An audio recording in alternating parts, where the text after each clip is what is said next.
આપ જોઈ રહ્યા છો સિટી ક્રાઇમ ન્યૂઝ। હવે જોઈએ અગત્યના સમાચાર। પાલનપુરથી ICDSXના ઘઉં ભરીને ગોડાઉનમાં ખાલી કરવા આવેલ ગાડીમાં મોડી રાત્રે લાગી આગ। પાલનપુરથી ICDSXના ઘઉં ભરીને ગોડાઉનમાં ખાલી કરવા આવેલ ગાડીમાં રાત્રે લાગી આગ। ગાડીમાં આગ લાગતા અફડાતફડી મચી જવા પામી। પાલિકાના ફાયર ફાઇટર દ્વારા પાણીનો મારો ચલાવી આગ બુઝાવવામાં આવી મોટું નુકસાન થતા ટળ્યું। ગાડીનો આગળનો ભાગ બળીને ખાખ થઈ ગયેલ। મોડી રાત્રે ગોડાઉનમાં ગાડીઓ ખાલી કરાતા લોકોમાં અનેક વિતર્કો થઈ રહ્યા છે। ગોડાઉનમાં સેફટીના સાધનો બાબતે અનેક સવાલો ઊભા થયા છે। ગોડાઉનમાં હજારો ટન અનાજ તેમજ તેલ અંદર પડેલ તેમજ છતાં ફેક્ટરીના નજીવા સાધનો જોવા મળ્યા હતા। આ બાબતે ગોડાઉન મેનેજર DC ઠાકોરે જણાવ્યું હતું કે મોડી રાત્રે ખાલી ગાડીમાં શોર્ટ સર્કિટના કારણે આગ લાગી હતી। ગોડાઉનમાં કોઈ નુકસાન થયેલ નથી। અહેવાલ SK Chauhan, city crime news, Bhabhar. એ બાબતે શું કહેશો?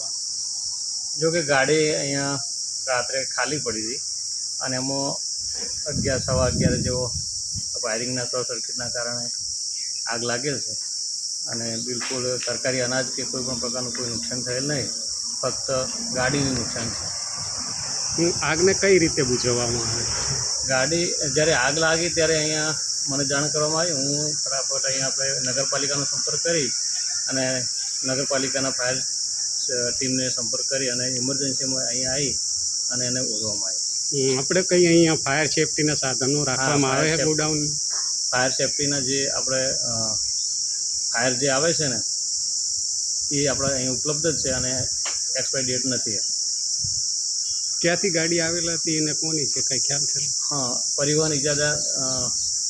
પરિવહન ઇજાદાથી પાલનપુર FCI ગોડાઉનથી અહીંયા ઘઉં ICDSના ઘઉં ભરીને આવે અને એ આપણે ખાલી કરી દીધા। એના પછી રાત્રે મોડા આગ લાગી ગઈ। કેટલું નુકસાન થયું? આમાં નુકસાનમાં તો આપણો વિષય નહીં ગાડીનો કેટલું નુકસાન થાય, બાકી નુકસાન છે, ગાડીનું નુકસાન છે। તંત્રને જાણ કરી આપના ઉપરી હતી? હા, રાત્રે પરિવહન ઇજાદાશ્રી પણ અહીંયા હાજર હતા અને મતલબ અધિકારીને જાણ કરેલી છે।